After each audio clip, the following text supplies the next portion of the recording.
All right, guys. Welcome. I don't even know the address. For those of you who it's the first time, we like to get started at 7 o'clock sharp just because to respect your time, but also too because I'm going to try and get us out of here at 8:30, but it might be a little bit later than that. Okay. First of all, welcome to our Clear Sky Education Meetup. Those of you who it's your first time, raise your hands. Oh my. That's a lot of first timers. Holy smokes, Ed. Yeah. What did you do? We just need to be nice to them. We'll be nice to you. We're going to need a bigger room. We need a bigger boat. Maybe we'll get it, maybe we won't. All right. You returning folks, welcome back. People first time, welcome. Like I like to tell folks, we try to do 4 things. We have 4 goals here. Number 1, we want to network, right? You guys are here for one thing, you're here to network. Number 2, I guarantee you one thing, we're going to educate you tonight. I got a lot of stuff to cover, so hopefully you'll get educated, you'll learn something. Number 3, and Ed's really good at this, Ed's side gig is he's a comedian. So Ed's going to do a stand-up act, right? That's pretty sad if I'm the best we have. And we can hire somebody? We're going to try and keep you entertained. Hopefully you won't fall asleep. And number 4, and more importantly, is that we're going to provide you deals that you can maybe invest in or that you can think about investing in, and we'll go through those deals. And so that's kind of the gist of this meetup. Obviously, we're here to promote Clear Sky Education, right? And so our existing students, raise your hand. Raise your hand. A lot in the front, a lot around here.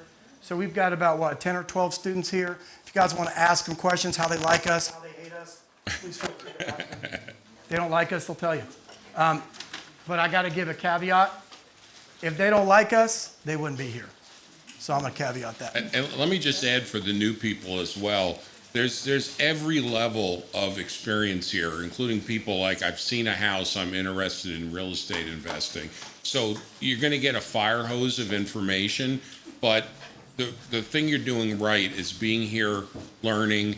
And the nice thing about these deals is you may have no interest or ability to do a deal like this yet, but if you learn about it, see it, follow it, see how the deal comes up. We try to, follow up how the deals have gone. Keep an address. You think I would have done that one? Go look back 6 months from now. What happened? Yep. What the property sell? So you can get and experienced people can do that as well.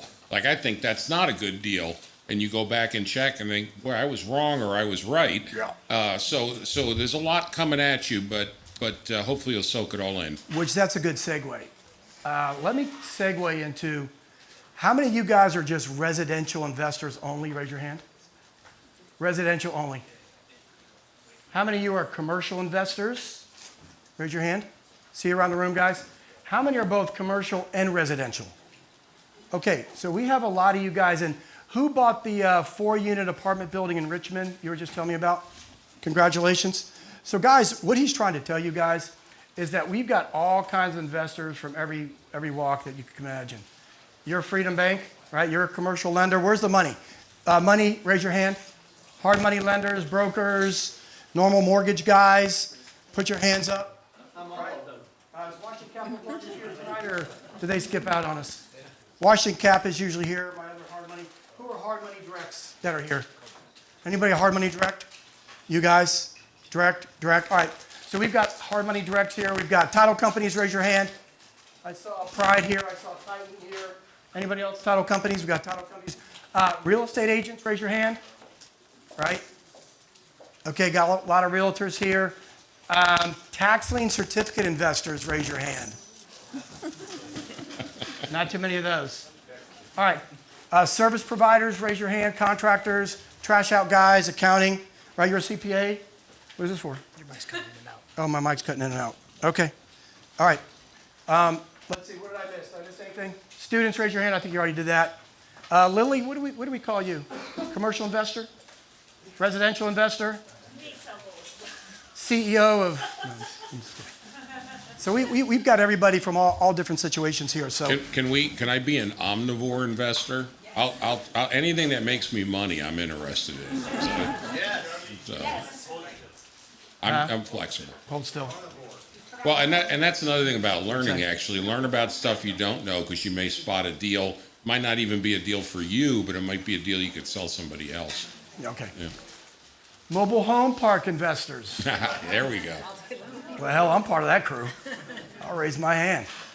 Okay. You got a bank that you're trying to buy? Raise your hand.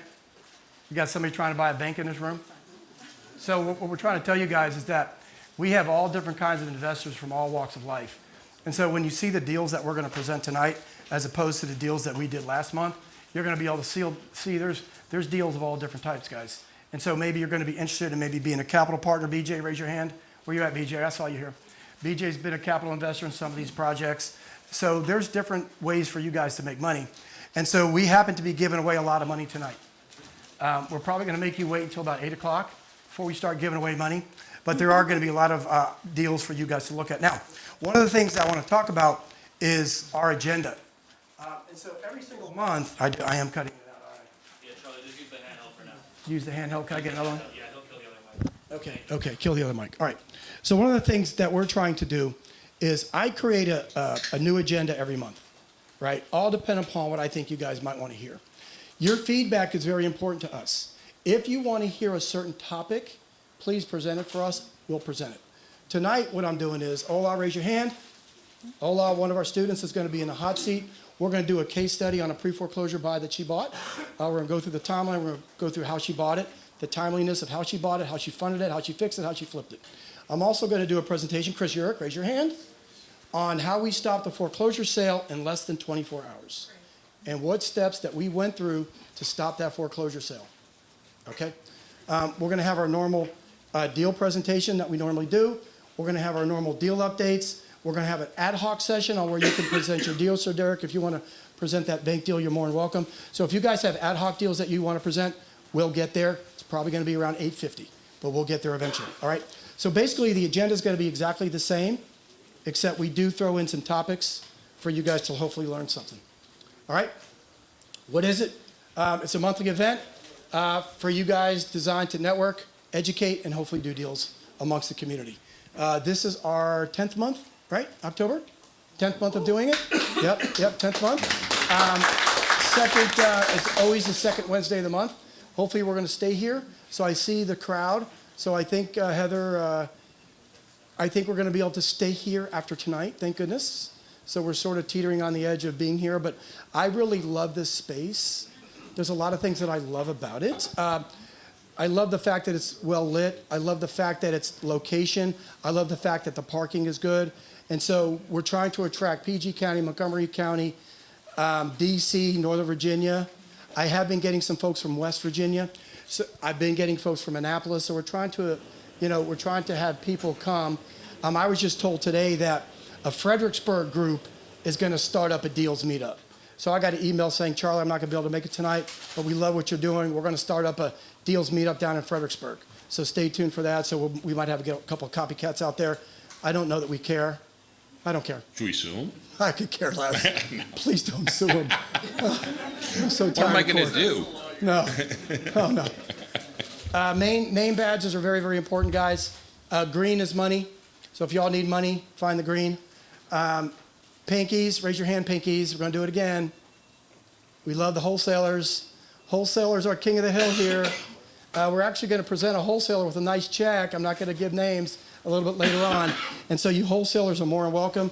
Tell other wholesalers, because the reason why we want wholesalers in this room, one-off wholesalers, is because we know about all the bigger wholesalers, Market Per Homes, Express Home Buyers, Four Brothers, New Western. They have lists of 5,000 to 10,000 people. So when you're on their distribution list, you're competing with all these other investors. So what we're trying to do with the smaller wholesalers is we're also trying to bring deals within this community.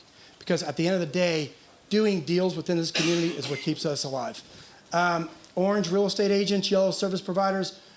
Teal, buy and hold investors. I see your teal, Lily. So that's cool. So you guys are going to get used to each other, talk and network.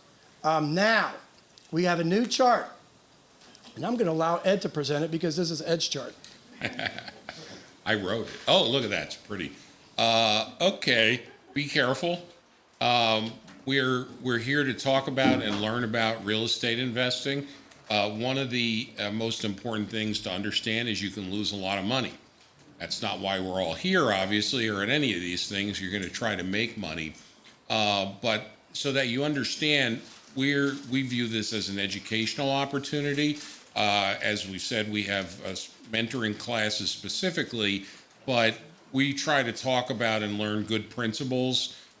So we will look at deals and comment on them. They may be funny, they may be informative, they may be good thoughts, they may be not so good thoughts, but they are not complete. And so we encourage everybody, we don't, vet any of the deals, even if we may talk about some of the things here. That I could talk with Charlie and tell you how long we spend sometimes on some deals, sometimes 5 minutes, sometimes 5 days. And so you have to understand your tolerance for risk, what you can lose, what you can make, and make sure to do your due diligence. And some of the things to think about is, and Charlie knows this, I like to always think not only what I could lose, but what's the worst case scenario. And sometimes to the annoyance of Sam and Charlie, maybe that's why Sam's not here tonight. I don't know what we do. He's two in a row. Yeah, it's true. But it's a good exercise to do because if something bad happens, you're ready to go. Also vetting the parties that you have, the counterparties, the people whose interests you're buying. There's a lot to do. I know we talk a lot about some of the trailer parks that you guys have looked at, and there's these issues times 20, I think, with what's the land use and people trying to sell you a deal. Hopefully not here, but people out in the world are going to tell you all the good stuff and all the upside. You really need to be responsible for finding that downside. So you're on your own in the world, as we all are. Yeah. Consult your professionals, but hopefully you'll get out of this, you'll get some education and know some of the basics about how to analyze a deal. Right, and so the other reason too for the chart is also, we're on month 10. And so as you guys see, each month that comes along, we're doing more and more deals within this community. So a lot of you folks are not only participating in capital raising deals, you're participating in deals where maybe we're the hard money lender, you're buying deals from our students might be buying deals from you. So we just have to put that in there because we're starting to do quite a few deals within this community itself. So we're actually proud of that. Who are we? This is who we are: Clear Sky Properties, Clear Sky Financial, Clear Sky Holdings. We got Clear Sky Education. We basically got 6 different business lines. We are a hard money lender. We've got about almost $40 million on the street now. We're set up in 2 funds, a 506B and a 506C fund. We lend in DC, Maryland, Virginia, North Carolina, Louisiana, and Florida. Clear Sky Holdings, our claim to fame in Clear Sky Holdings basically is Ed. We do tax lien certificate investing in that company. We also own a couple of commercial properties. We launched Clear Sky Education about 1.5 years ago. We wrote the book, The Roadmap to Wealth. We do have a coaching and mentoring program. And so that's basically who we are. All I spend all my days doing, I just do deals, guys. That's all I do. Hard money deals, buy and hold deals, fix and flip deals. I do commercial deals. All I do is I spend all my days evaluating, going on appointments, running titles, doing whatever my students need me to do. That's all I spend my time doing. That's all I have time for. Okay? So if you're sending me emails and you think I'm not reading them, brother, I respond to everything. Unless you send it to the wrong one. Unless you send it to the wrong one. Right. Curtis ain't going to respond to it. Okay, that's who we are. Now, we did change this around a little bit. Instead of going over all of our qualifications, that's Sam, Ed's over there, and that's myself. This is what we are: 450 flips, 50 plus rentals. We control about over $100 million in assets between the hard money, between our tax lien certificate business, between our fix and flip business, between our commercial properties. We are also responsible, Jad, I don't know if you fit this category or not, we have created over 10 plus millionaires through our students or through our hard money clients. And a couple of them are in this room. At least 4 of them. With zero, I have 200, my brother and I have 220 units. We started in 2013 with zero. And you did what, 25 hard money deals with us? Yeah, before Yeah. we owned, we just didn't have any money. And luckily I came to one of these events and Charlie's like, I'll just give you all the money. I'm like, you're gonna give me all the money? Yeah, give it to you. Oh yeah. give it to you with a gun. And Charlie said, don't worry, I know the area. If you guys can't make it work, I'll just take it back. Oh, that hurts. That hurts. Hold on now. See, I told you I'd keep you entertained. How many of your 25 did I take back? Luckily, none of them, because what I'm just saying, but that's why, that's the good thing about Charlie, that he would give you 100% of it, and he didn't require an appraisal, and he didn't look at your credit score. Don't care. So we were able to get some momentum going. Thank you. I'll write you the check later. I've got a check up here that I'm going to give to you. I think someone's going to be upset if I do. All right, that's who we are, guys. We're beyond qualified. We're overqualified to do this. Okay, the biggest reason why we got into the education space is because I was sick and tired of people educating folks in the real estate space who had never done any deals in their life. They're talking about wholesaling. They've done one wholesale deal in life. They're talking about fix and flipping. They're talking about how to evaluate a commercial deal. They don't even own any commercial properties. So I saw an opening for us. Now, for us, it's probably not smart and wise of us to do this because it's a saturated space. But as far as people being good at it, there's not very many people who are good at it. So I figured we'd go ahead and try it out, see if we're good at it. Now, one of the things that we created, we have the trademark, right, Mr. Lawyer? Beats me. We do. The roadmap to wealth in real estate investing. We created this roadmap because this is our story. Our story is a story just like Jad. Jad, how much assets did you start with in 2012? Zero. Rise with Hero. We didn't start with many assets either, but we had, like Jad, we had a lot of knowledge. And so what we figured we would do is that we'll teach people. We'll teach you how to fundamentals of real estate investing. We'll teach you financial literacy of real estate investing. We'll teach you how to find distressed assets, which most people have no idea what they're doing. We will teach you how to fix and flip. We'll teach you how to wholesale. We'll teach you how to build your capital stack. It doesn't end with building your capital stack. But also, Charlie, you also saved me from buying. One time I was going to buy these 10 condos in Southeast DC. I had gotten them for like $75,000, and I called him. I called Sam, and I'm like, "These are the best condo deals. 10 of them for $75,000, and I'm going to buy it." And Charlie goes, "No, don't buy this." And I'm like, "No, but it's a great deal. The ARVs." He's like, "Chad, this is the worst game. You're going to lose all your money. Please don't buy this." And so I'm just saying, the good thing about Charlie is he prevents you also from losing money because he can tell you don't buy this property. You're going to lose money on it. Sean here? Is Sean here? Yeah. Sean, Exact same story. I just did this yesterday. Saved me from putting too much money down in this place in DC. I do it all the time. And You know what? And you know what? Thank you for saying that. I don't take it personal. I turned down a deal. Corey, where was that deal I turned down today? Somewhere in Shenandoah. The house size was 700 square feet, one bedroom, one bath. I remember No. calling Sam. I said, Sam, No. Sam, your partner's a terrible person, and he doesn't have the balls to do this deal in Southeast. And this deal is going to make me a ton of money, and like they're probably still worth the same amount of money. Thank you. Like, thank God this guy. Well, and some of the secret sauce, I suppose, for full disclosure, is we've been beaten over the back with 2x4s periodically over our careers, and you want to learn from success and from other people's failures, and you start to really have an eye for that stuff after a while. What are you talking about? Yeah.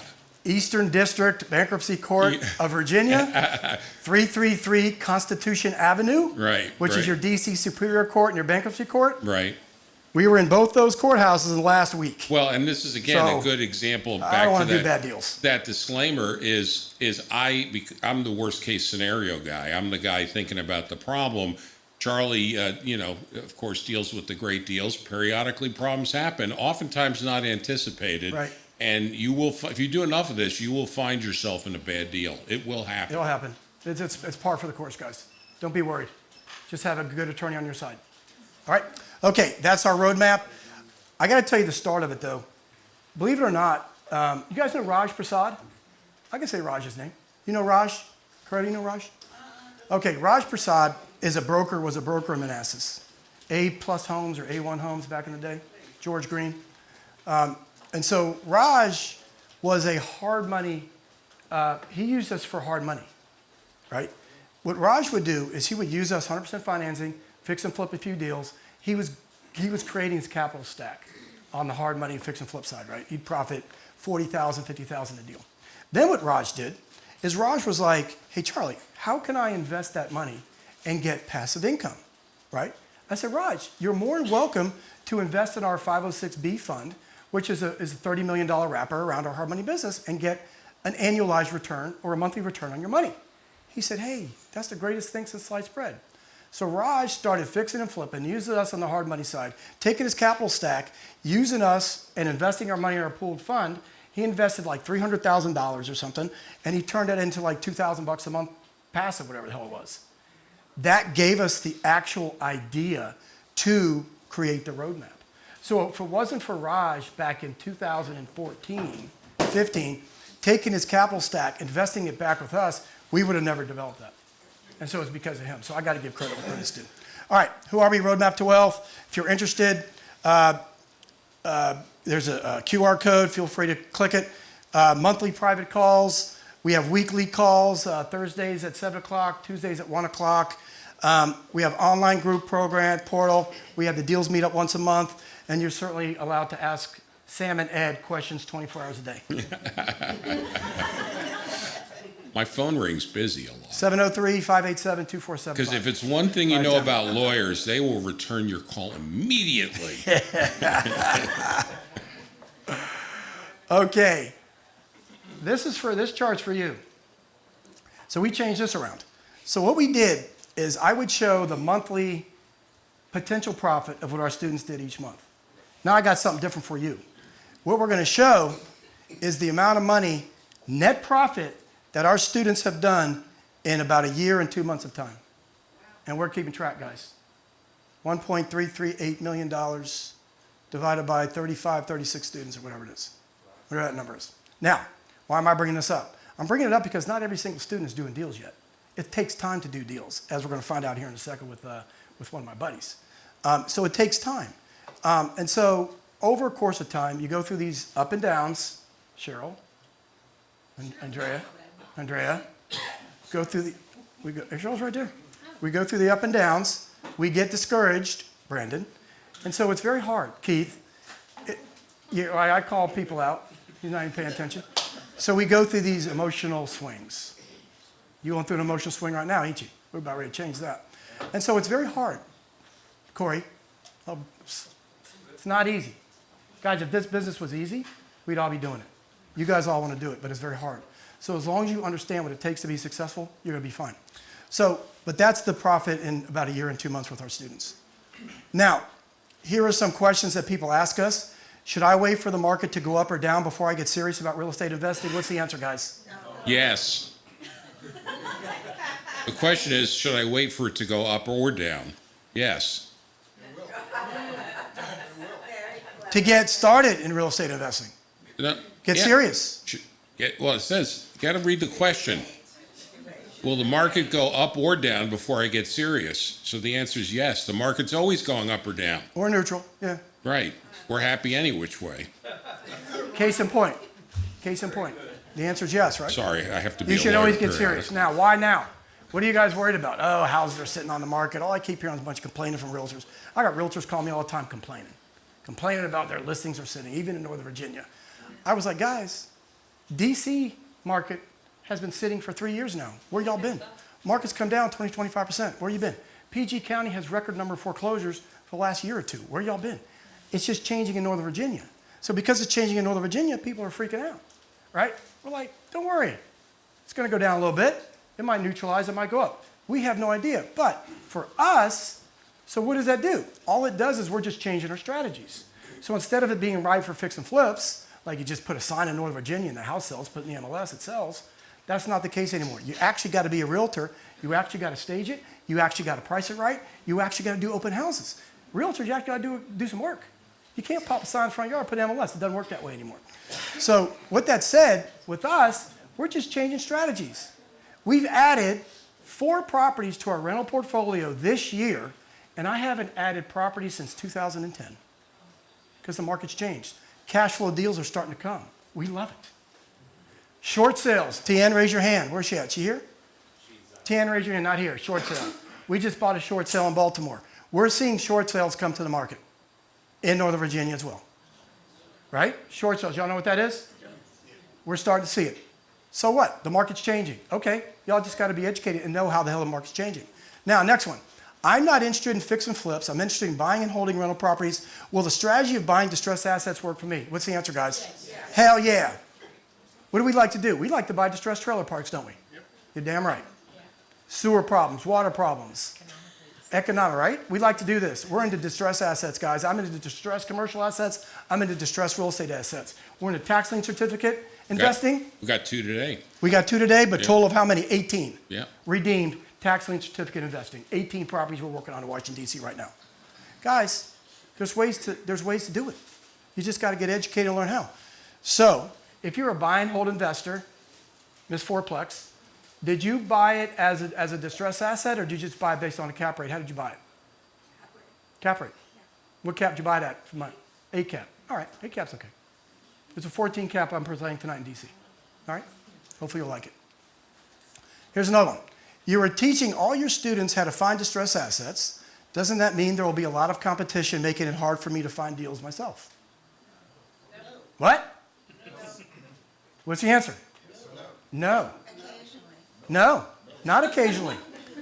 Look around this room. Look at her. Look at him.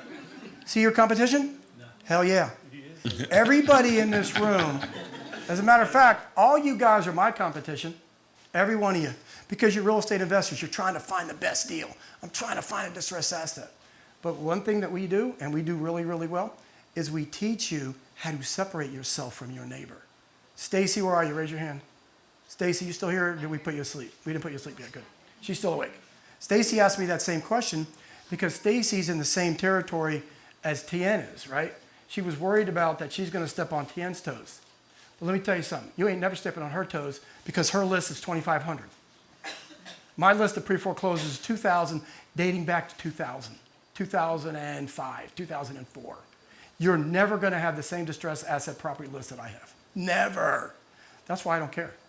Because we're teaching you to separate. Well, and the other thing I like to say, as much capacity and experience as we have, if you look at the size of the greater DMV area here, we could not possibly deal with the fire hose of properties that are out there. And in fact, one of the things that's helped us increase the capacity is being able to lend on other people's deals because they go out and find the deals. And that's why I really wasn't joking when I said about being an investor omnivore.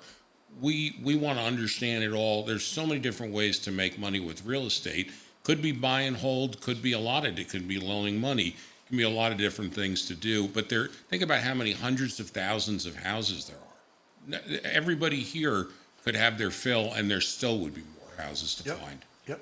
All right. Upcoming events, I guess we got tonight. Welcome. Glad you're here. I just noticed that. I'm doing a keynote annual meeting, Marima. You guys from Marima, I'm doing a keynote presentation on how we invest in commercial properties. So I'm doing it for a group of about 60 to 90 people. Most of them are commercial agents and brokers. October 14th, raise your hand, SARS. You SARS guys. Naveed, you're here, right? They're doing an investor conference and a realtor conference on the 14th, Tuesday at the McLean Hilton. Myself and Rob Chavez, guy that does Grid. You guys familiar with Grid? We're the keynote speakers. We're going to talk about creating financing for today's market. But because it's pretty much a realtor conference, not so much investors, we're going to tell realtors how to use creative financing to sell their listings that are not selling. So we're going to go through that. On the 15th, I'm doing a mastermind title. Raise your hand. How to invest in commercial property or residential investment properties using little or no money. We're going to talk about hard money lending. We're going to talk about subject to lending. We're going to talk about DSCR lending. We're going to talk about owner-held financing, how to utilize all those financing strategies to buy a property with little or none of your own money and keep it and hold it. It could be a fix and flip. It could be a rental. So I'm going to do that title. October 16th, I got a new event speaking at Grid Woodbridge on evaluating and how to contract on investment properties, how to maintain the contractor budget, how to qualify tenants, how to qualify general contractors, that kind of thing. So we added one on October the 16th that just came by today. Who and where is that one? That's Grid Woodbridge. Grid Woodbridge? Yeah, Grid Woodbridge. Yeah, that just came my way. We used to sponsor them. That's October 16th or 15th? No, October 15th is a Zoom call on Titan Title at noon. That's the creative financing on investment properties. then October 16th is in person at 6:30. It's down in Woodbridge. I'll get you the address if you're interested. Brickyard. That's it, Brickyard by Nova, across from Freedom. That's the summit coming up. If you guys are interested in going, code Charlie, get $300 off. That's on Sunday night, Monday, Tuesday. It's going to be a really, really good event. It's their first time. South Asian real estate. I'm not sure what S stands for. Naveed, what does that stand for? The S is South. What? South Asian. Well, SA is South Asian. What's the S stand for? There you go. Oh, it's right there. Sorry, I'm blind. There you go. It's their first event. They're going to make this an annual event. They're trying to attract the entire country. I'm not sure how many got signed up, but that's on Tuesday. It's Monday and Tuesday. So if you guys are interested in that. Yeah. All right, let's get into the deals from last month. So 4500 Plank Road, that was a commercial office space. He actually raised the money he was looking for at the meetup. Okay, so he raised the money. 302 Longfellow Street, Richard Yoon, I think that is still available. Yep. Richard's right here, one of our students. He presented that deal last month. Munif, are you here? No. He had 3 deals. All 3 of them sold. One was Alexandria, one was Falls Church, one was Fairfax on Ames Street. All 3 of those sold. Cold Spring, I'm going to cover again. Joel and Christian, you might want to take a look at this one. Seriously. So I'm going to cover that one again because I did drop the price from $350 to $325. You can walk out here owning a property with a hard money loan if you're interested in it. 715 31st Street, this is a tax lien certificate property that we own. It's the one where you can take a shower every day of your life because there's no roof on it. So if you guys were here last week, we sort of presented it. So we were nice enough to drop the price from $150 to $145. ARV's about $500,000, but the renovation's going to be a lot. Well, and this is the other good thing about this meetup is Yeah. we have contractors here who have done that type Mauricio, of work. raise your hand. Who's another general contractor? General contractors, raise your hand. Mauricio. Anybody else at GC? We periodically, I guess Giovanni might You a not be GC? here. All right, you do DC? Yeah. All right, we got 2 of them here. So that's Boom, the, boom. that's the, don't forget, this is a place to make contacts, whether it's for this deal or any Yeah. other deal, who can do good work for you. Yep, that's one of ours. You'll see my name there. Unfortunately, it's my phone number, cell phone. Send me an email. Here's my corrected email address. Einsman at AOL. Sir Derek. Yeah. 514 North Royal, Mohammed, raise your hand. This is an interesting one because not only was this sold at the meetup, but this wasn't even a deal that we presented in the normal presentation. He came up and presented it on the ad hoc piece.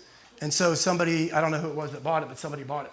So congrats to you and to your client. I'm sure it was your client. I'm sure he's happy with your efforts. So that kind of makes you look good. So I'm happy about that.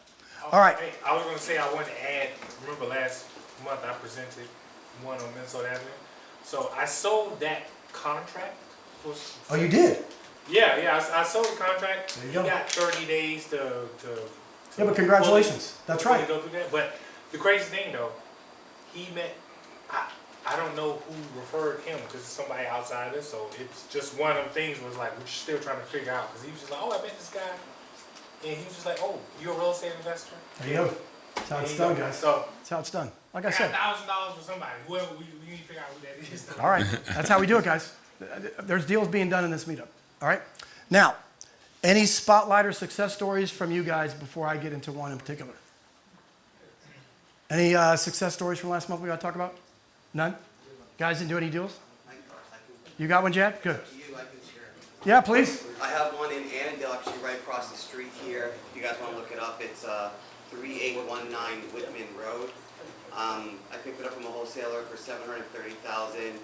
We just went under contract for $1.2 million, and the renovation costs were about $220,000. Can I get a loan? Huh?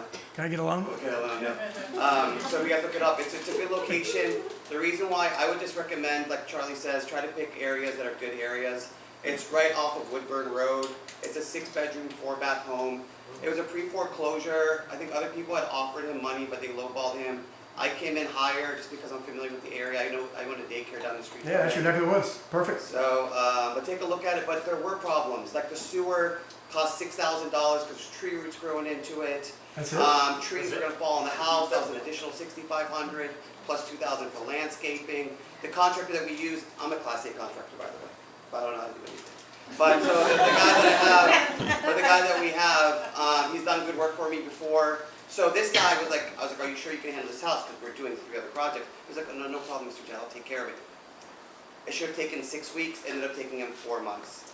So, and so I asked him, I was like, we've done a lot of houses together. I said, he's like, I was trying out a new crew. They usually do good work. So I was paying, $10,000 a month in holding costs. Either way, it's a success story. Who were you paying 10,000 to? It wasn't us. So, I also have another home in Chantilly if you guys want to look up. This is actually a good one for all the newbies. Look up 4426 Cub Run Road. Are you wholesaling it? No, I just finished it. It's going to be sold hopefully.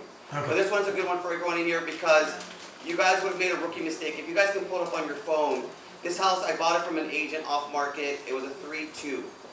The master bedroom had a big walk-in closet.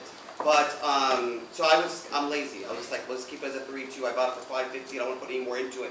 We ended up converting the walk-in closet into a master bathroom. I would highly recommend to any of the investors in here, make sure there's a bathroom in the master bedroom. Yeah. If you want to sell a property for over $600,000. Without a bathroom in the master bedroom, this home would have sat.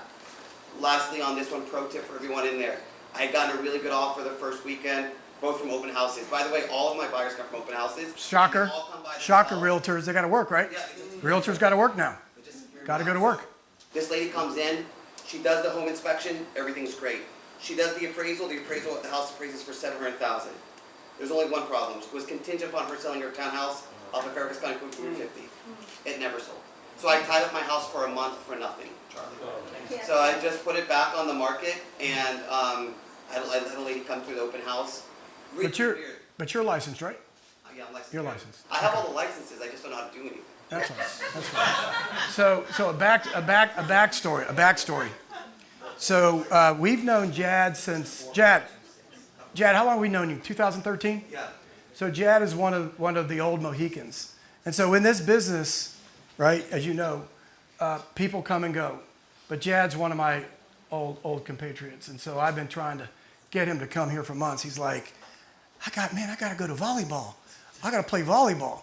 So he used to wear Nike sweatsuits, right? Now that he got rich, he's now in Adidas sweatsuits. Any other success stories before I move on? Oh, well, last one then. And I wholesaled a house. I got a house in Fredericksburg from another agent for $300,000. For the newbies in here, sometimes you don't have to flip a house. Like I got such a good deal on this house. I think it's called 4 Fairfield Circle or something. I got it for, so the agent brought me these $300,000. It's a 4-bedroom, 3-bath, 22407. It's in Fredericksburg. So I was like, okay, if I fix it up and put $70,000 into it, I still might make $70,000 on the back end. Why don't I bought it for $300. Let's just list it for $375 and see if someone will buy it. Do a hotel. Someone buys Hotel. it for Perfect. That's it. Yep. So Hotel. for some of you guys, Now, you get a really good deal. now with this market now, the market changing, that hotel strategy is a little sketchy right now. The only reason I Not did so that, simple. I was gonna keep it as a rental, Charlie, but Yeah. 22407 is saturated with rentals. I get it. So I was just like, let me just offload. All right, cue it up, Charlie.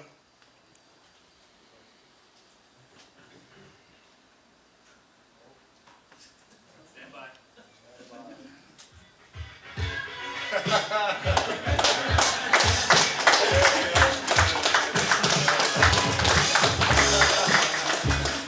Come on up. I don't even have to say your name. Come on up. Very good. All right. I got a fader over here, my man. Okay. I got a lot to say.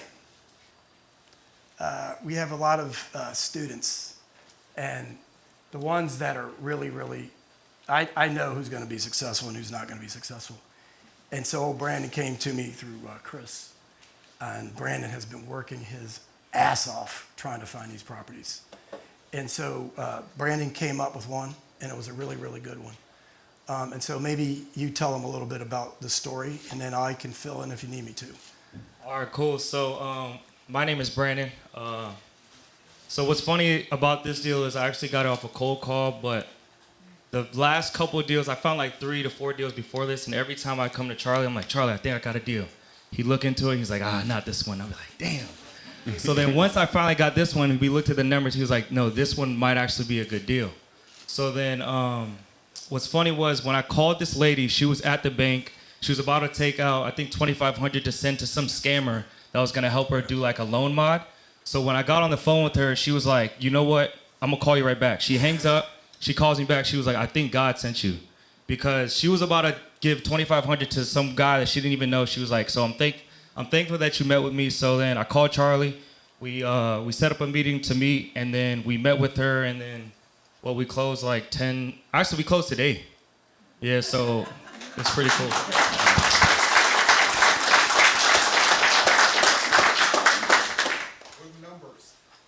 Oh, we Cue it back up, please. Because I'm very proud to, and I had the title company do me a big favor today, it was a pre-foreclosure. We saved the lady from having to move out of her house because we gave her what she wanted. She was an elderly lady. She was 77 years old. We gave her something specific that got us in the door, that got us this deal. And so for me, man, we got enough money. And for me to see a student Wait make a second. money, I'm sorry, what did you say? we got this for me is my calling. And so for me, the title company was nice enough to do this. And so, can I tell them? I'm allowed to tell them? Yeah. Well, Brandon made a $25,000 wholesale fee on his first wholesale deal that he did. And so I'm here,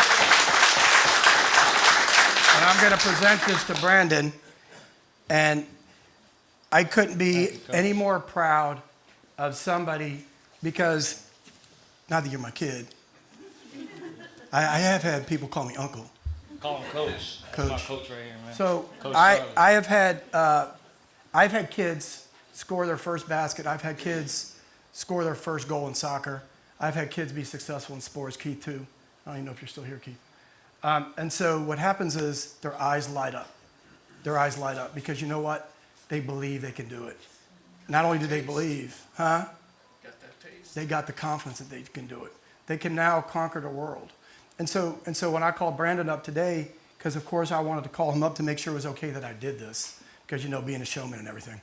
I thought Brandon might think about it and might say no, but it was far from that. Brandon goes, "What'd you tell me?" I said, hell yeah, let's do it.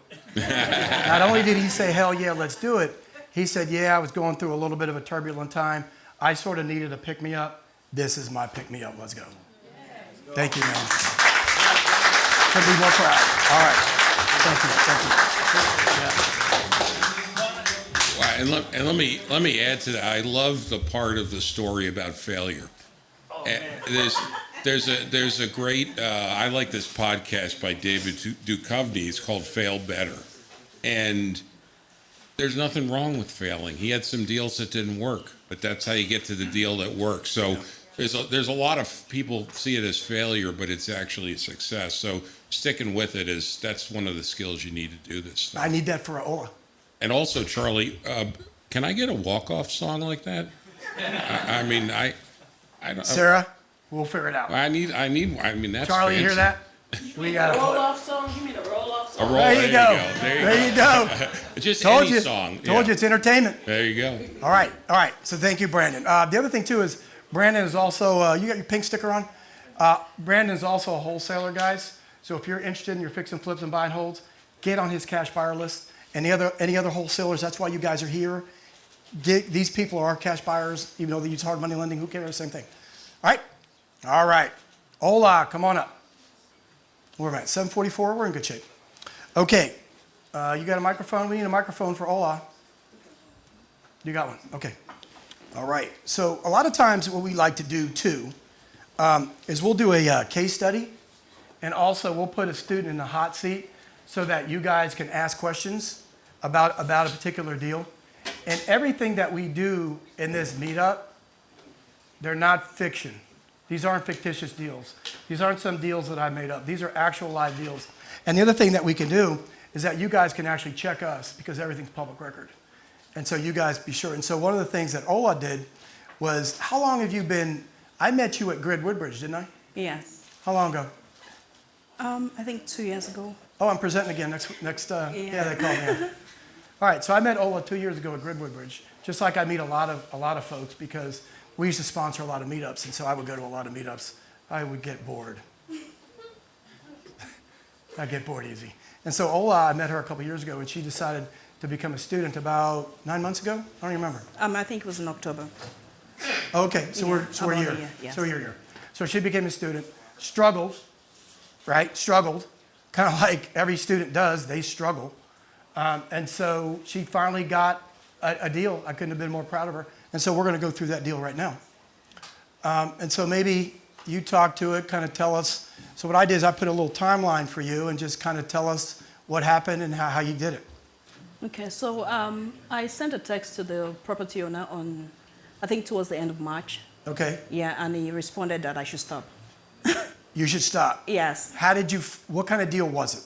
It was a pre-foreclosure. Pre-foreclosure? Yes. So he had an auction date set? He did, yes, Okay. in April.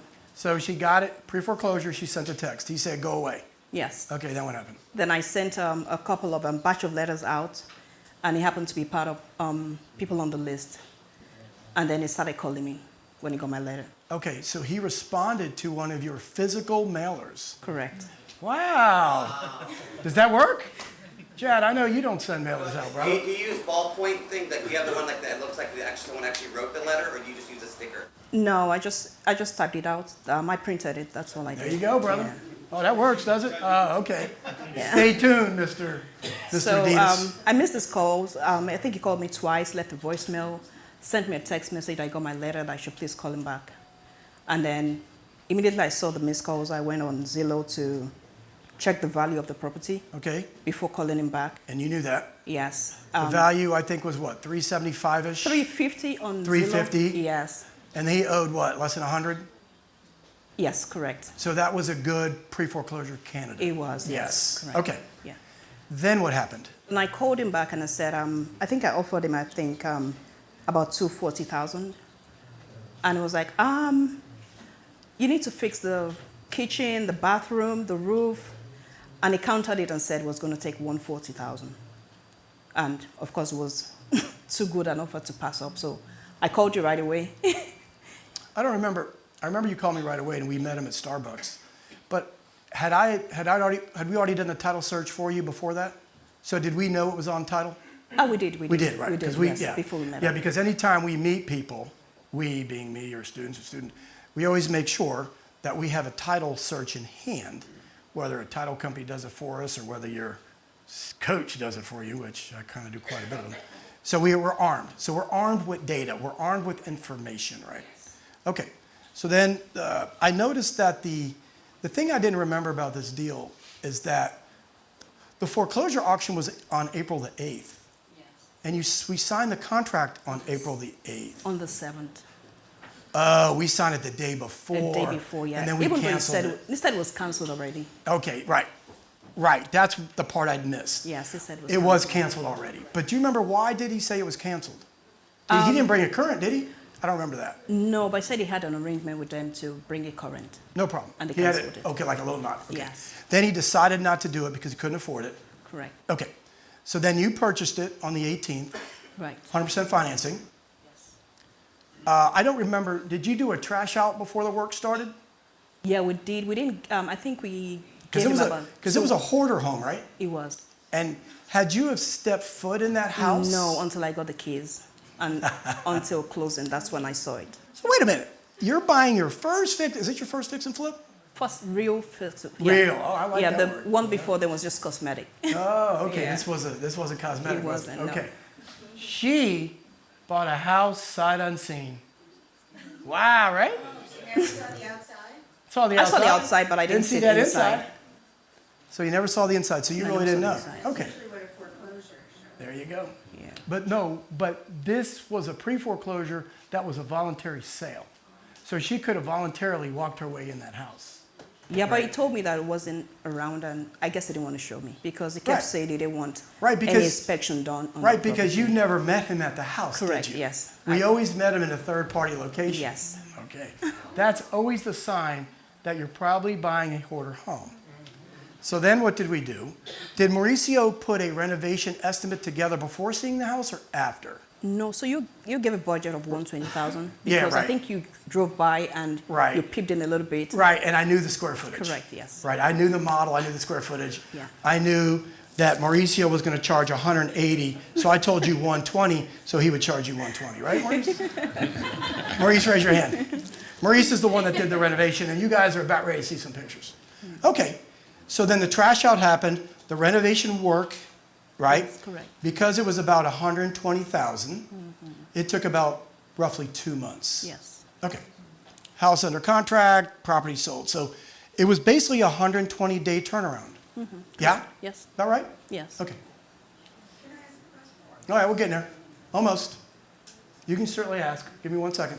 Before pictures, you going to have dinner in that kitchen tomorrow? Who's ordering? Who's eating? Oh, I am. I'm ready. Oh, that's beautiful, right?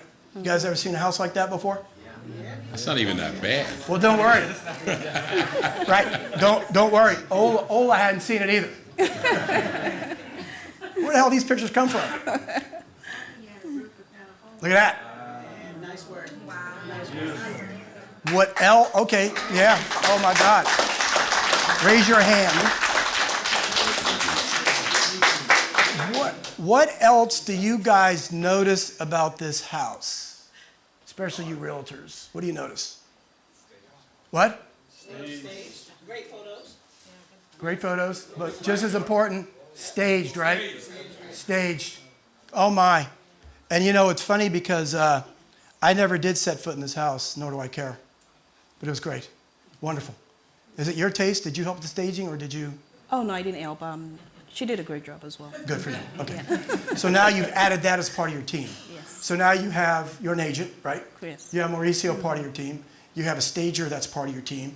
You got a hard money lender that's part of your team. Now you don't have to use us all the time. Use anybody you want. So you're building your team as you're doing your deal, Yeah, I right? have my Rockstar team. All right. So let's go into some details, Okay. right? And I don't want to be too specific on the pre-foreclosure side, but let's just put it this way. It was a pre-foreclosure. And we did, huh? Was it on the market or not? No, it's off market. Okay. Everything that we do is off market directly through the owner. We're trying to eliminate you competition. We're eliminating the Jads of the world. The Jads that are getting the off market deal from their agents. Right? We're buying straight into distress. We're avoiding the competition. Right? Nice And right on come here. I love you, man. I'm gonna buy you a Nike suit. All right, let's talk about the funding. How much of a loan did you get? 260, right? You Yes. bought it for 140. 140, yeah. You bought it, your reno was 120. Correct. Let's talk about the reno. And so your loan was 260. So the only amount of money that you came out of your pocket was the closing costs. Closing costs, staging, and then just before closing, found Right, out holding that costs. Yeah, Holding costs. holding costs, and also before closing, found out that there was some. Okay, the HOA violation that I had sent to the previous owner, but I didn't know. So we found out during the resale. Well, hold on. Wait a minute. We paid off some HOAs when we closed it. No, so was this? I had to cut the trees. Like I had to spend money. to Oh, do okay. some So other you things. had to spend money yeah. on the HOA stuff, and we're going to get Violation. into this in a second. Right. If you guys want me to cover the title, but let's just go back to the over. Okay, so you had to pay some things, HOA-related things, to get things improved. I get it. Exactly, yes. Violations. Okay, Before but I it could wasn't. get the resale But you didn't package. owe any back HOA dues because we took care Oh of that. no, we at took care of closing. that. Yeah. Yes, correct. Okay, got it. So you had a little bit of surprise. Correct, yeah. A Not little much. bit, because I try to keep even though we had 120,000 as the reno budget, I wanted to keep things under 100,000, right? But Under 100? yes. Okay. Exactly 100, that's what I discussed with Mauricio. And we Okay, but agreed, then yeah. let's talk about that. Yes, Right, we had it at 100, but I had 120 reserved for you for the reno. that is correct. 6 draws of 20 or something like that, or I don't even Yeah. remember. 5 draws of 20, I don't remember. Yeah. So then what happened? We had to add a bathroom on the basement, right? Added a bathroom, half bath. Also changed the sidings as well, and then the furnace and a couple of things. Right. So that came up to like 21,800. Right, and I remember you specifically telling me, should I do this? Yes, yeah, exactly. What was the answer? It was yes. Yes. Yeah. You said Because- you would do that if I wanted Yes. to Because I knew, sell on time. I knew you had 20,000 left over in your budget. And I knew that those things that you were doing, improving the asset, adding baths, or adding bedrooms, in this case bath, I knew it would improve the value. Correct. Right, so let's talk about that, right? Over, under budget, you came in right at budget. Yes. Right, okay. So that's important to know because anytime a reno is 80,000 or less, we always say put in a 10% budget contingency. If it goes 100 to 150, we're about 15%. So in this case, she should have allotted for a $20,000 budget overage. In this case, congratulations, both of you. You came in at budget. Yeah, Perfect. correct. Yes. Great. And That- did you say, did you end up having to replace the HVAC system or appliances or any of that stuff? So we replaced the furnace because the Furnace. one outside was good. Yeah. The outside compressor part Correct, was yes, okay. it was okay. And how about the appliances? Was that, We did replace the appliances Did it? as well. Okay. Yeah, so I bought did what now? I bought the washing machine, the dryer. That wasn't part of Oh, the kitchen, that's all brand new appliances. correct. Yeah, that's on the. Now, that's you part know of the- Mauricio, no, he probably got scratch and dents from Lowe's. Is that what you got? Scratch and dents? Hey, we added it, master bathroom. Correct. Yeah, we're gonna talk about that House too. is a master Yes. bathroom. I'm gonna So we send you, did. hey, look, Mauricio picks up your phone. I've never used Mauricio, even though he picks up Ken's calls. But That's he won't right. pick up my calls. So it was a 3-1 when we bought the property. So we had a master bathroom and a half. yes, exactly, and then another half in the basement. You made it to a 3-2-2. Correct. Yes. Congratulations. What happened to the price? You got more, right? Yeah, I got 4 or 5 offers. 4 or 5 offers? Yeah, within a few days. But you didn't take the highest one. You took the one with the best terms. Correct. Yes. Get you to closing quicker, right? Right. And so the final sales price was $414,000. Y'all can do the math. We're Charlie, not- when you're calculating what you brought to the deal, are you doing it at $50 a square foot? What internally, what are you calculating for your renovation costs? I'm calculating my eyes. We've done over 450 fix and flips. I've done so many loans, as you know. I could Like look a at, rule of thumb for the. no rule of thumb for me. For me, it's my eyes. I'm not that, dude, we're so simple. I'm a simpleton, man, you know that. But you never visited the property. I don't have to. I knew the square footage. I knew it was a full gut reno. I didn't have to.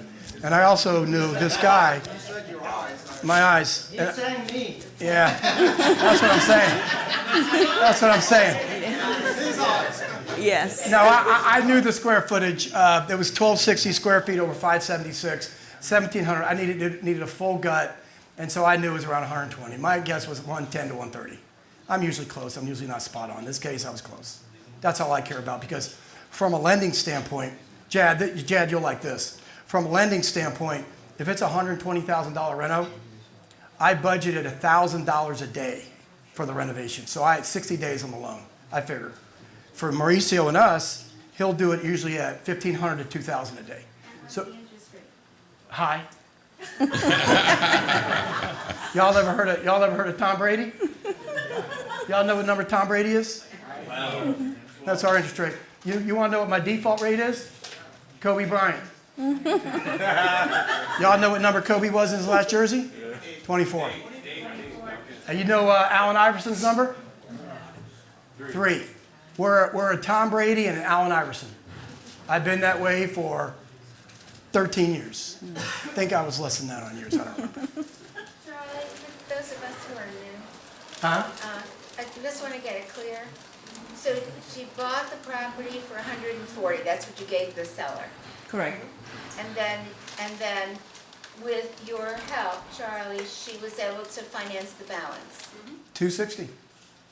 We gave her. And then she paid out of her pocket for the closing costs and Hold it. the Yeah. HOA stuff. Yeah, we gave her a hundo. It's a hundo, 100%. Yeah. Hundo. Okay, and I got 260, which covered the purchase price and Uh-huh. reno. I said I got 260,000 from you guys, which covered the purchase price and Yeah. renovation budget. Yeah. I just want to be clear how that I used everything. I did. Yeah, so the way we do it as a lender is that she doesn't get 120,000 in her pocket. We're going to give, in this case, let's say six draws of $20,000 as the project's progressing. And so I don't even remember, did we wire the money directly to you or to Mauricio? I think we gave it to you. To me, it was to me. And then you gave it to him. Mauricio, correct. Right. Yeah. So we'll wire her the money. I think it was 26 times. I don't remember. It was 4 draws anyway. 4 draws of 30. Yes. Yeah, 4 draws of 30, I'm sorry. Yeah, so we'll pre-draw. So we got your first 30 right off the bat. Correct. Right, just like yours. Mauricio has his draw milestones. Once he hit draw 1, we sent out pre-draw, draw 2. But because we had used Mauricio on so many deals, it didn't matter to me. I would have given him 120 right up front because I knew that he's not going to run away with my money. Yeah, Just depends. It's good. It's Trust good to know, especially when it's your first, second, third deal. Sure, That sure. you're doing milestones because Sure. you don't want, if something happens, you don't want to be. You're right. And more importantly, I'm keeping that contractor honest.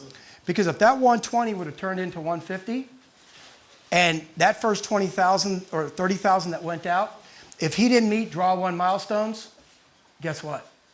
You are getting no more draws until you, Mr. Contractor, meet draw 1 milestones. If you're going to complain that you have to use money out of your own pocket to meet draw 1, guess what? Hello, Ola. It's Charlie. How are you? We're going to find us a new contractor. You're fired. I'm not joking. No, I believe it. You're fired because it is too important to have a contractor that does bad work, that's over budget, that wants to change you CO after CO after CO. Corey, what's a CO? Do you know? Change order. My son's name is CO. Back there. So the last part is, so she goes to closing, she got the 414, and at that point, does she pay you back directly, or is there some kind of division from the title company how the money gets distributed? I'm first trust position. I'm on land records. Okay. You ever heard the term Google me? Courthouse search me. You're already on the deed. Clear Sky Financial, do a search in any county, and you're going to see hundreds of records show up, if not more. So court search me. We're showing. Right. I think she's just talking about the No. distribution of the money through the closing process. Right. Oh, okay. So one of the things that we don't do is to avoid mechanics liens. Is that what we're referring to? I do not have a title bring down after every single payment. We don't do that. No, but you gave the money to her and she did the redistribution. That's what I meant. Yeah. Right. And then at the end of the day, on all of this stuff, the all of the liens, including the first one you bought it, the HOA liens are paid off, and then Charlie is the lien at the end on the sale. Just like Charlie, basically in that situation, is Bank of America. He's just like any other lender who has to get paid off at closing. And as it always works, the bank gets paid first. Yeah. So no, that's a good point. Let's cover it really quick. So you recognize this? Yes. What is this? Title search, right? Title search that I did. And the reason I was able to do it, and I don't remember, there were 2 people on title, Julio Romano and Esther Romano. That's the mom. That was his mom. This is She died. correct. All right, you guys hear that? So when I did the title, there were 2 people on title. This is for all you guys to understand. But what do I got here on the deed? They bought it for $93,000 in 2008. Can you guys see what that says? What does that say right there? Yeah, right of survivorship. What does that mean? Somebody dies, title transfer to the survivor. Don't need anything else but a death certificate. Right of survivorship. So that was very, very important because now we knew that she could enter a contract. Was his name Julio or Julio? I don't remember. Huh? Julio. She could enter a contract with him. He can sign and convey the house. Very important. Then the next thing we did is we just did document types, trust, modification of the loan, lien, modification, judgment. So all these different things had to be resolved when she went and bought the house. There was a second trust of $8,700. There was a first trust of $91,000 taken out in 2008. Mind you, it's 2025, 17 years, but that loan's in foreclosure.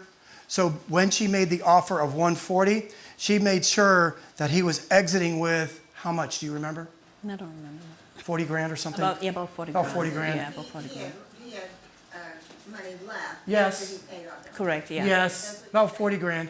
Yes, he was happy. It's a win-win. Yes. It's a lot better than zero, which is typical from the foreclosure. Correct. Yeah, but that's Or the but, auction. but that's 100% of the deals that we do.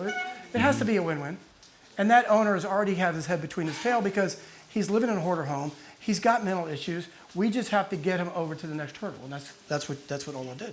And then he has to be out by the time of the closing, right? Just like in any No, other he deal? can stay as long as he wants.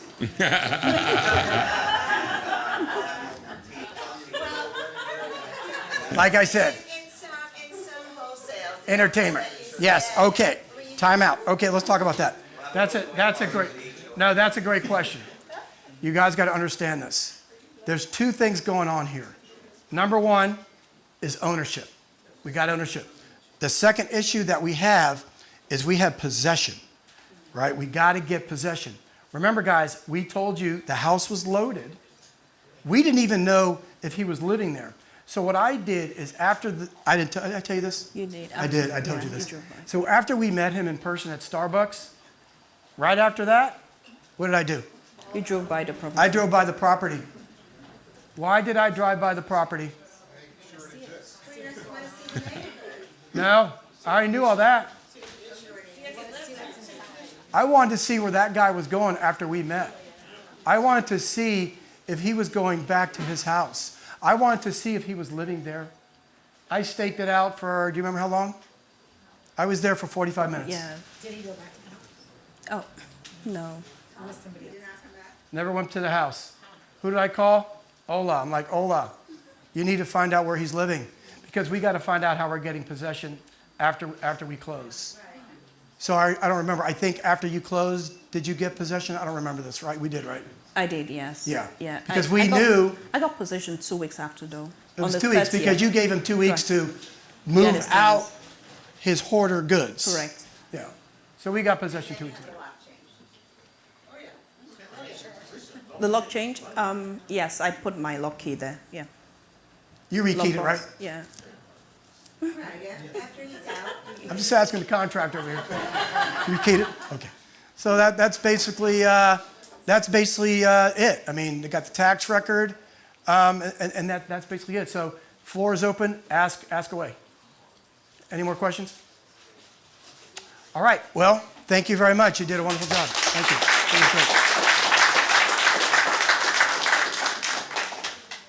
All right. Yes. I'm getting gonged. Y'all guys ever see Chuck Barris, The Gong Show? Yeah. I just got gonged. Hey, John, I actually have a question. What was actually the ARV on that one? 375? We had it. Oh, that's the other thing.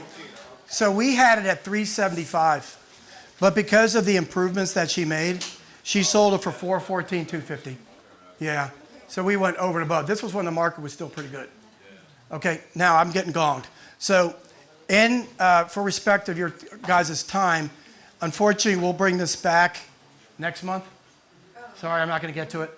Had to stop a foreclosure in 24 hours. And so I'll just put this, Sarah, we're just going to put this, we'll put this next month. All right. Sorry, guys. My last one was 62 minutes, if I remember correctly. 24 hours. Come on, man. That's slow. I know we're slow.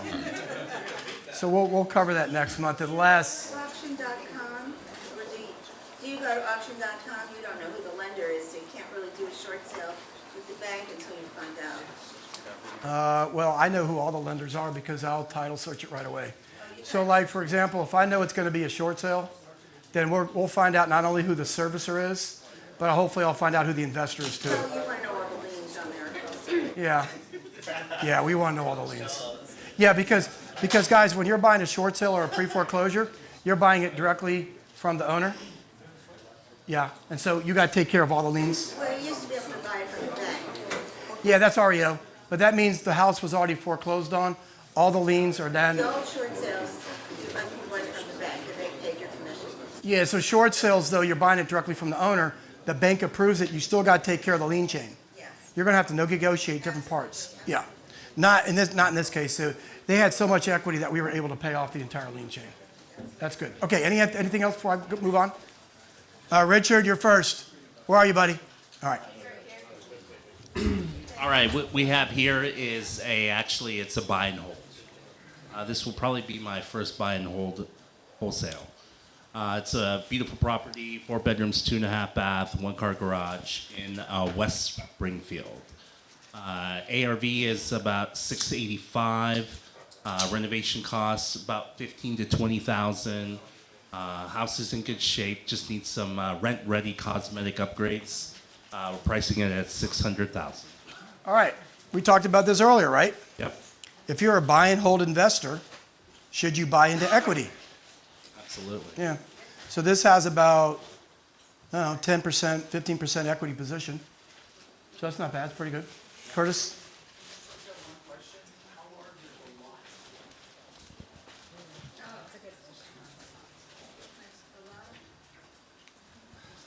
Sarah, oh, we got the tax record. Hold on. It's there.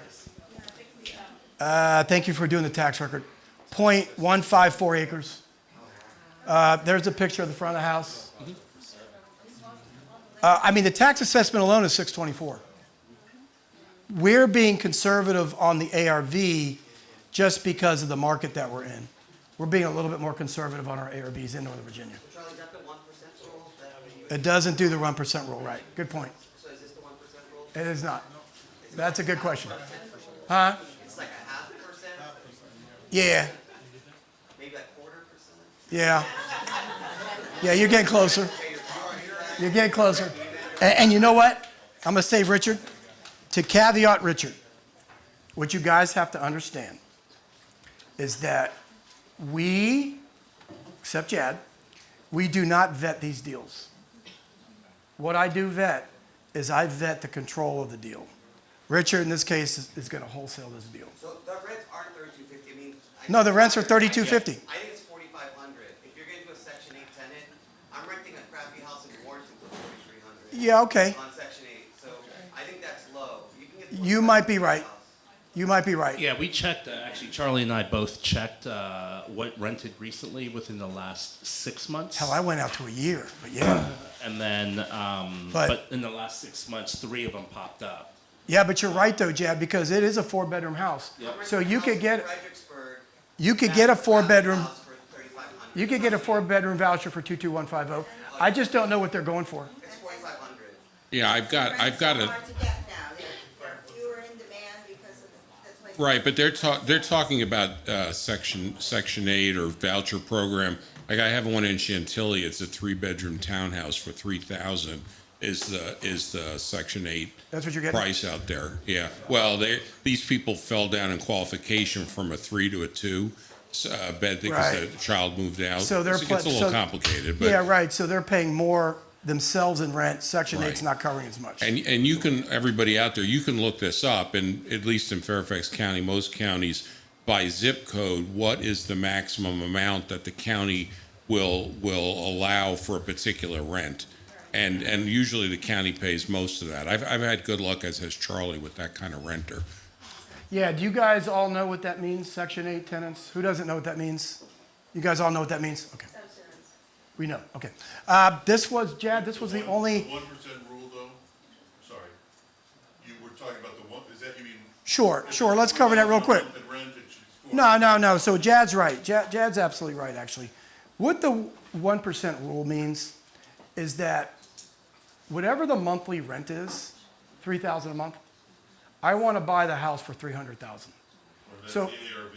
yeah, let's say the ARV is $300,000. No, that doesn't have to be the ARV. That's what you're buying it for. The ARV could be $400,000, $450,000. So 1% means I'm buying a $300,000 house. I want $3,000 a month in rent. 1% of the purchase price. Yeah, and the rent up. And so we're seeing those deals all day. Charles County, King George County, Front Royal, Winchester, Anne Arundel County, Frederick County. We're seeing some of those 1% deals these days in rentals if you want to build a rental portfolio. We're seeing it. But yeah, we're in a very expensive area. And yeah, 1% deals in Northern Virginia are very tough to find, right? I was supposed to do a cash flow analysis of this guy. If you bought it $600, it's worth $685. You got $85,000 equity position. What it look like if the market appreciated 5%, 3 years collecting rents? What it look like? I was sort of remiss on my duties. Ed kept me busy doing stuff I didn't want to do. Okay, picture, any other questions for Richard? How did you find this deal? Through agent Fred. That's a good question. Anybody else? All right, let's move on. Richard's information's up top, 703-283-3743. All right, let's move on.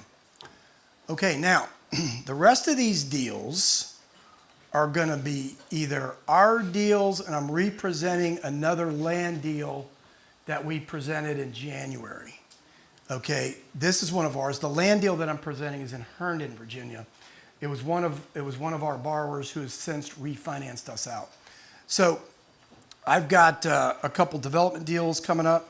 Actually, I've got three development deals, a fix and flip deal.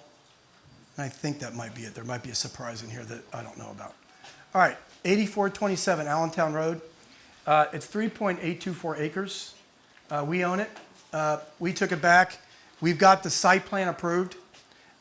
It's approved for 5 lots to build new houses on, but it does come with one existing house on one of the lots, so you can put 4 houses on it and just build out the one house to make 5 houses.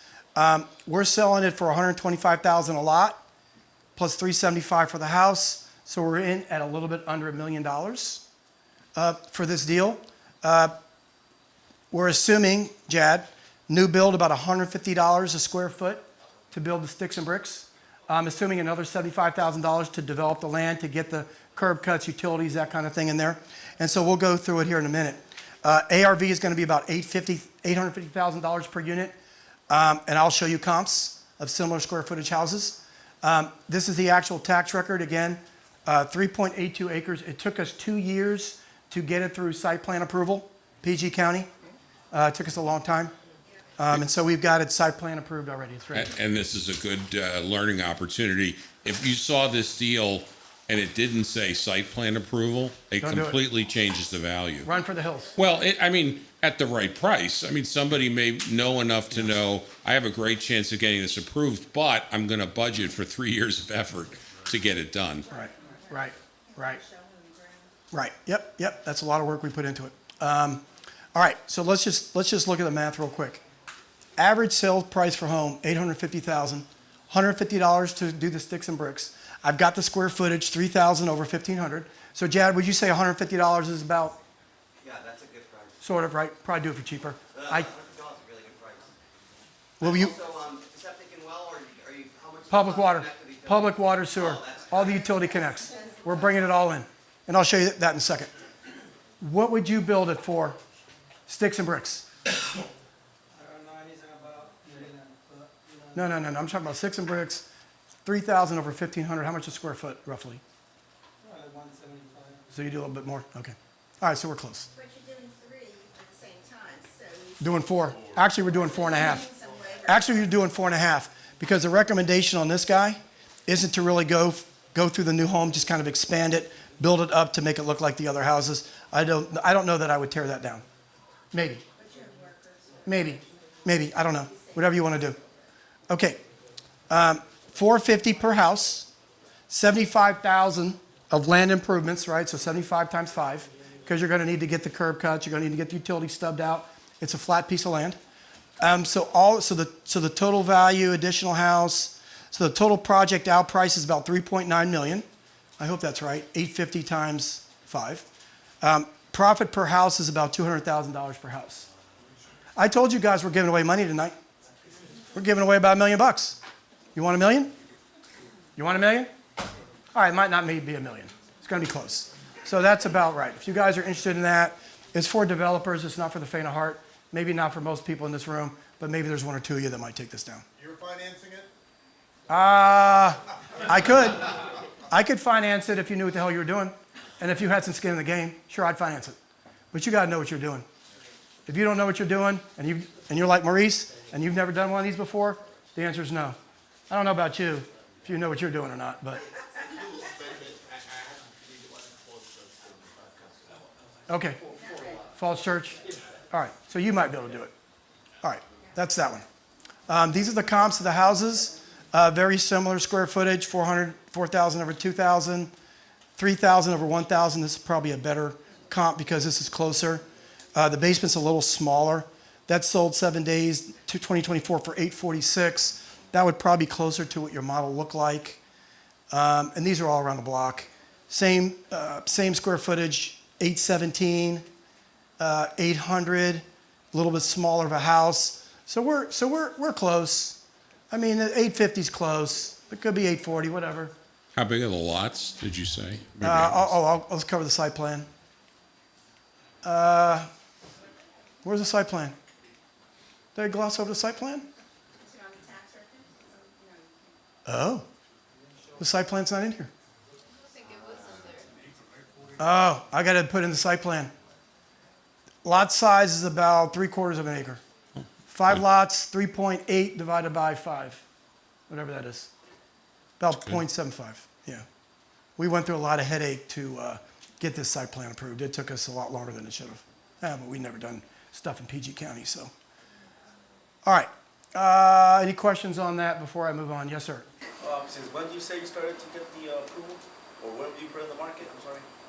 This isn't on the market yet. Oh, no, but you said that you offered it before, or you had an offer before. January. No, we put it out in January. Yeah. At the time I put it out in January, we weren't fully site plan approved. Now I've got what's called paper plats. And then one more question. If you were to build it, will you buy like spec plans? Just Yeah, sure. Yeah, so what I would do, if I were to build it, I would get the spec plans for this house. That's what I would do. Because this is 3,000 over 1,000. I think mine was 3,000 over 1,500. And so the whole idea, guys, is that if you're in the builder community, right, you see this 1,500 unfinished basement, you can price your model out at a certain price, and then you can upcharge them for the finished basement. Right. Sorry about that, guys. I don't know why the site plan's not in there. It's all good. Shit happens. If you're interested, 703-587-2475. No, my information's on there. Email me to the right email address. I'll send you the site plan. Can I assign that to somebody? Can you assign it to somebody? Yeah, He wants to wholesale your deal, Joe. he can do that. Dude, I ain't got a problem with that. So you want to assign it to somebody. Here's how you do it. And/or assigns. So give me an offer at $975 or best offer. Give me an and/or assigns. And then, hell yeah, you can assign. I don't care. Make you some money, but you better bring a good end user buyer. Don't waste my time. All right, I'm not going to be happy about that. But I'll give you a shot. No problem. I'll give you guys a shot. Yeah, no problem, guys. Just don't spin our wheels. All right. That's a good question, by the way. All right. I don't even know what the next one is. Okay, 608 60th. We've done this. The difference is that, guys, we have plans in hand. We put the right tax record in there, I think. That's it. Capitol Heights, ARV 425. Renovation cost is 150. We'll take 175 or best offer. What's that put you in? About 325, 425 out. Give it away money. We would do it ourselves, but it's going to take every bit of 150. How many houses you working on now? 6 or 7? Full guts for us. We don't have the capacity. I don't have the capacity for it. I really don't. Can you go in, can you send him in to go in general, to look at an REO? Well, you have, normally you can't see that after it's been foreclosed, but I don't know what the process is here. That's the process. That's what it looks like. That's the house, right? Yeah, it's got built-in air conditioning. You see it? Built-in air conditioning, like the one that we did last month had a built-in shower. I've seen houses like that. All right, so yeah, so that's kind of what it looks like today. And Curtis, I think you took a serious look at this last time. Probably not. I'm probably going to want you to have some skin in the game on it. So I'll probably take 425. What's 60% of? What's 65% of 425? 65% of that. What is that? What is that? How much? All right, so I'll do a loan on this for 250. So 150 is reno, and then you're going to 100 towards purchase, so you're going to have to put down 75,000 in closing. That's how I would underwrite a loan on it. I have a good GC for this, if anyone's interested in this. Yeah. Yeah, Why don't you buy it? Why don't you buy it and come back to the family? Are you joking? Give you I your graduated look. from Capitol Heights. At least Mercedes now. I don't drive my own. I'm leasing now. I'm like a taxpayer. These are the plans. 4 bedrooms, 2 baths. So we've got the plans ready to go. Engineer, design ready to go. 150, give or take. Marie said he'd do it for 105. No? All right. That's for you guys. Next one is, okay. I told you guys, we're giving away money today. You want some money? Yeah? Who wants money? All right. Here's another project for the not so faint of heart. I've got to caveat this. My role is not the owner. Harry Goff is the owner. I have to disclose I am the lender. I am in first trust position on this guy at about 1.5 million, 1.75, I don't even know anymore. Okay, 44 to 50 Q Street. So it's 44, 46, 48, 50 Q Street. So it's technically 4 addresses northwest. It's a very good location. So it used to be a church. Site plan approved, shovel ready, 9 condos. 2 beds, 2 baths, 2 units. 3 beds, 3.5 baths, 6 units. And 4 bed, 3 baths, 1 unit. So it's a total of 9 condos. He's asking $3.5 million. We all know what OBO means. If you're seriously interested and you want to take a look at it, we're best offer. The renovation on this guy is approximately, it depends. If you're a GC and you're going to take it down yourself, you could probably do it at about 3.25. If you're not a GC and you got to pay a 10 to 20% markup, you're going to be in the $3.8 million range. Okay? All right? I don't know. I gotta give that to you, Harry. Do you have a GC that can come along with the deal? Because DCs are complicated. Yeah, we got a GC that can you do the deal like this? Can you do a deal like this? I'm worried. He's shrugging his shoulders and maybe. Come on, Troy, it's a lot of money. Like, don't. That's how he always is. Trust me. He's done a couple 4 units for us in DC. So Isn't DC saturated with condos right now? I'm just wondering. I can take it was. This is the Northwest, so it's not. It's really nice, man. This is pretty good neighborhood. And it's not one of those ones where it's condos inside of old Victorian or something. No, it's this much is different. This is brand new construction ground up. Right. So if you have a GC, if we were to take this down, you could give us someone that you trust. For sure. How long do you think it would take to take it down? Like, I mean, to finish the How long to finish the work? A year. 9 months to a year. Every bit of a year. Can we start selling off like half of them when they're ready? Yeah. To get some money back? Yeah, the way he was going to do it is he was going to go 3-2-2-2. There's an existing part of the church that's already built, that's already approved for 3 units. He was just going to take that, renovate all those units, get those guys sold, and then start building the next 6. What happened, Charlie? Why couldn't he take it down himself? I mean, he has you as the lender, he has the side of plans. Why is he not doing it? In my eyes, he doesn't have the ability to do it. Are you guys taking the property? Are you guys taking this back and that's why it's here? Or no? No, we're not taking it back. We're just trying to help him sell the site plan because he doesn't have the skills to do this. He does not. Would you allow for him to take, like, someone to take it over? Just catch up with the, I guess he owe you arrears and things? No, I don't care. No. Like I said, the guy who's the end user, he doesn't have the ability. We're the ones that got that site plan approved for him as lenders because we used our contacts, Will Tess, I don't know if you know Tess, Warren and Tess in DC. We're the ones that got this site plan approved for him. And so we made it simple so that he could quickly sell his site plan and move on. He's not interested in developing it. Right. So now with that being said, is he looking for, let's say if we came in and wanted to just continue on, could that be probably quicker than just buying? I doubt he'd do that. He's going to want some money. He's gonna want to cash out. You know what your holding costs are like on 3.5 million? Right, that's what I'm just, Governor. But I'm saying he's probably paying, how much is he, I mean, you don't even want to know. It's Kevin Durant. You know who Kevin Durant is? What's his number? 35,000 a month at least. 35,000 a month? Yeah. No wonder you're teaching. Is he 35? What is he's 35, right? Yeah, 35. Well, you might have changed his number actually. Corey. What's his takeout? What is he looking for? Yeah, what's he looking for? 2.5. Oh shit! So he's looking for. He wants $3.5 million. He wants to sell the site plan. What you guys don't understand, this thing is shovel ready.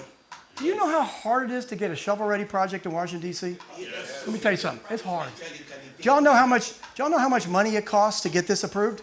$1 million bucks. So actually, the full price would be seven something.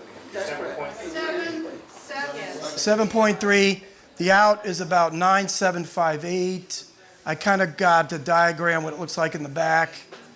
And then I kind of got the condo makeup, base price per square footage, what it looks like on the out price from a square footage standpoint.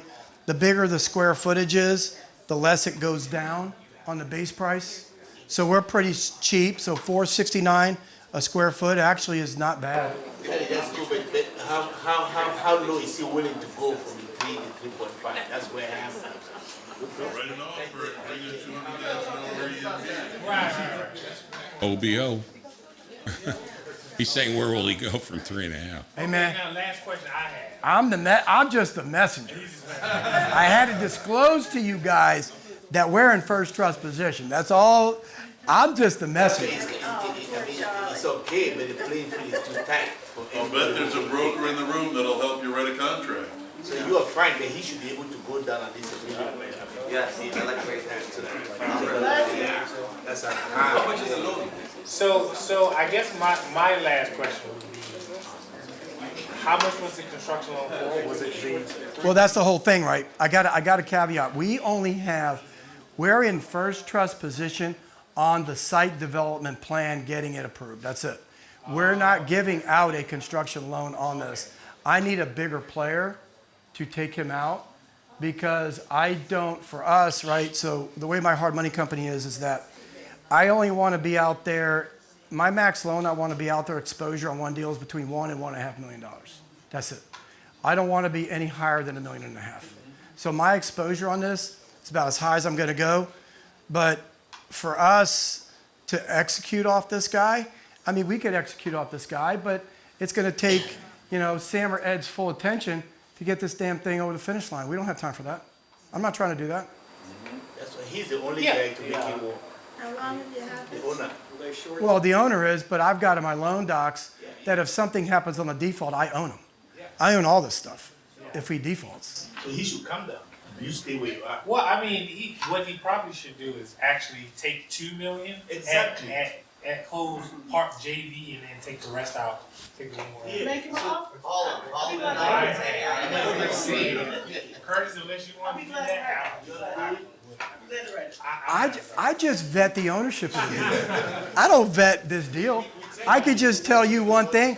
I am not doing a development load on this for the construction. I'm just not. That's our position. If anybody. 2 years since you gave me a plan. I don't know, year and a half? It's a long time. All right, move on. That's what it looks Getting like. Charlie, 202. real quick, if anybody does want to get a construction ground up loan, I can get that done for this. There you go. David. All right, let's move on. Got a lot of stuff. All right, this might be no, I got one more after this. 11433, this is another development deal. Pradeep, that's his number. Again, I'm going to caveat this. This guy is the owner. I was a lender on this for him. He's since refinanced us out, so we're paid back. So I have nothing to do with this deal. 3.84 acres. It's in 22033, land development. He's got this site plan approved too. I'll show you that in a second. These are actually 3 different houses. If you guys have ever seen a site plan, they're roughly on a little bit more than an acre. The out price of, that's what it looked like, right, before. Then he subdivided it. It's ready to go. It's been approved. 2.2 million our best offer. These are the kinds of houses you can put on there. 2.14 million, 2.899 million. Maybe you're not going to be able to probably go that high. 2.7 million. This is right in the surrounding areas. That's a one that sold at 2.4. That's kind of what it looked like. It was somebody bought it before the house was built. And so that's basically what you're looking at. Okay, development deal there. All right. Last deal, Joel, Christian. This one might be for you guys. I presented this last month, and I got to tell you where we're at on it. We bought this one as a short sale. It says contract owner. We're not contract owner anymore. We own this guy. 315 East Cold Spring Lane. Where it's located, guys, I didn't do the map, but this is one of the comps. The house is literally right here on East Cold Spring. It is walking distance from Loyola Notre Dame, Maryland, and Baltimore. It is a really, really good location. I was thinking that you could buy it, keep it, house hack it with students, do that kind of thing if you wanted to do it. But I'm not really presenting it today as that. I'm more presenting it as a fix and flip, and I'll go through the comps. 325 buy price, rental grade 30, but we're not going to rent it out. Fix and flip is going to cost you about 90 grand. We're in the process of getting the house trashed out as we speak, so it's going to be vacant in about a week or two. It's more of a fix and flip. We bought it in a single-use entity LLC. So 315 East Cold Spring LLC is the owner. And so the beautiful thing about this is pictures. It's grandma's house. All right. It looks like grandma's house. And so they're in the process of, I wouldn't say trashing it out, but he's moving out the belongings. The parents owned it for 40 or 50 years. Kids were raised there. They died. It had a reverse mortgage on it. We picked it up as a short sale. So all that stuff is being gone as we speak. That's what it looks like. This is a comp, closed June, 595. Very similar right down the street, 575, 510. This is a little bit smaller square footage. 699, I don't think it's going to go that high. 611, could be. This is a very mature neighborhood. It's not your Route 40 north-south of Baltimore where you have sub-$100,000 assets. This is a very good part of Baltimore if you guys are familiar with Loyola Marymount College. Okay? I will lend on this. This is what it looks like on the loan side, right? So the thing about it is you guys can take over the LLC and it's just a refinance event. It's not a purchase event. It's just a refi event. So you're going to save all of the transfer charges. Now, I'm going to go off an ARV of 550. We'll lend 357, 360. I might go a little bit higher on the loan, Joel, depending upon who it is. If I know you know what you're doing. And so it's a 135 spread, and you come up with about $75,000 in cash, and you own it. Okay? Now, what are the problems? And I can talk to you about the problems because we're the owner and I got to disclose. The problems are it's in Baltimore. You're going to need a Baltimore-based contractor because, will you go there? Sorry, no. We do not have a good contractor network in Baltimore City. I don't. I do. I have two really good ones. All right, you're the one for it. Wait, I'm sorry. You're the one to buy it. Yeah. You could even use your new hard money lender.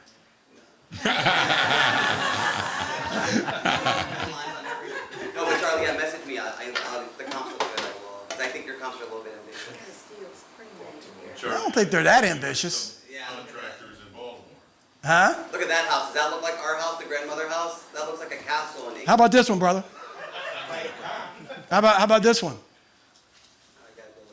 Yeah, you do. Yeah, you gotta go look at it. Yeah. 1425 square feet. Come on, man. This is right. Ours is closer to the college. Anyway, I'm not gonna argue with you because we're gonna end up taking it down. Nobody else does. All right, that's what the loan looks like.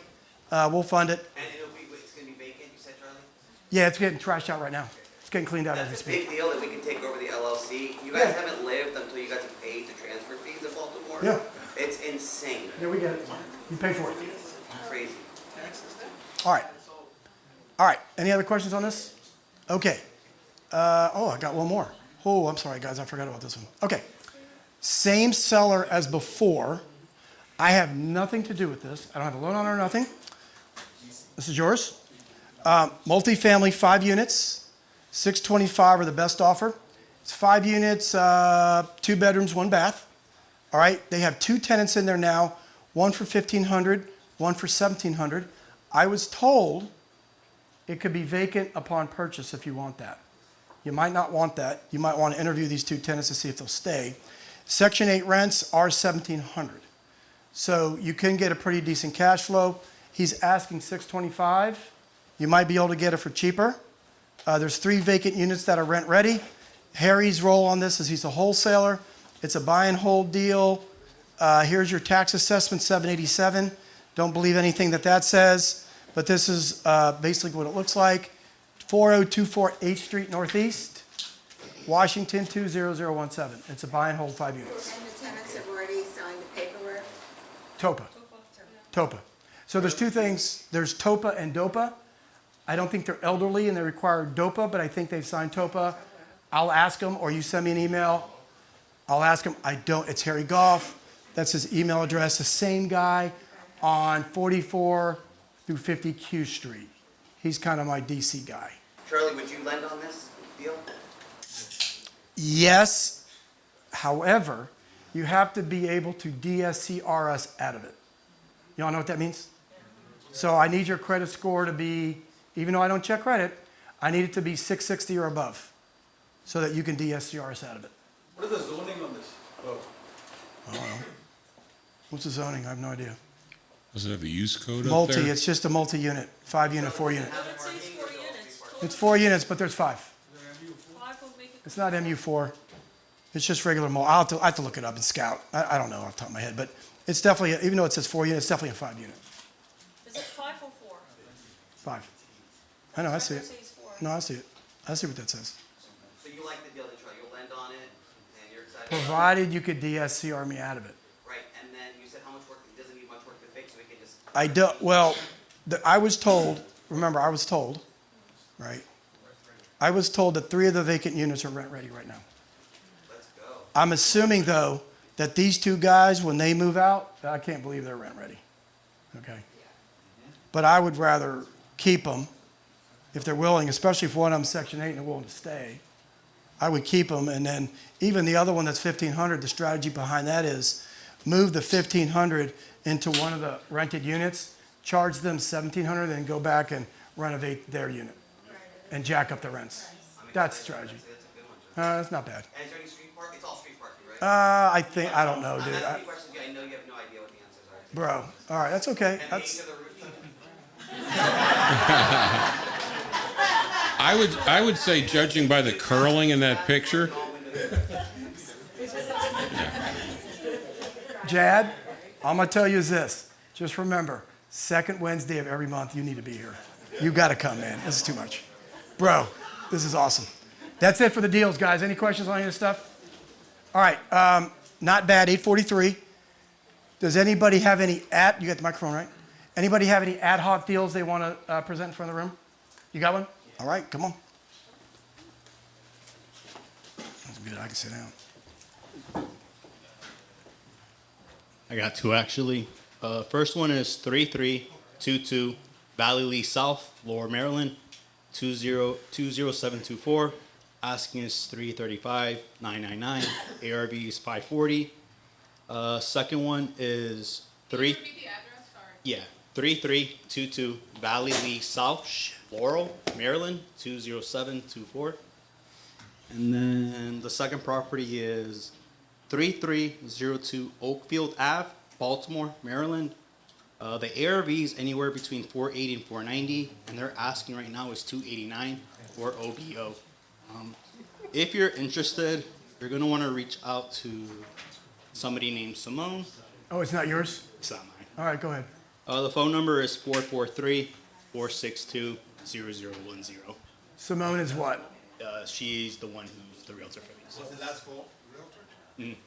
Can you repeat the number? The second address? The second address is 3302 Oakfield Ave, Baltimore, Maryland, 21215. All right. Simone is a realtor? Yep. Sir Derek. So guys, before Derek goes, this is the So we obviously present deals that people submit to us before. So this is obviously the ad hoc piece where if you guys have a deal, just make sure you control it. Okay. Yeah, and as always, it's a good time to mention the due diligence. It's not just these deals.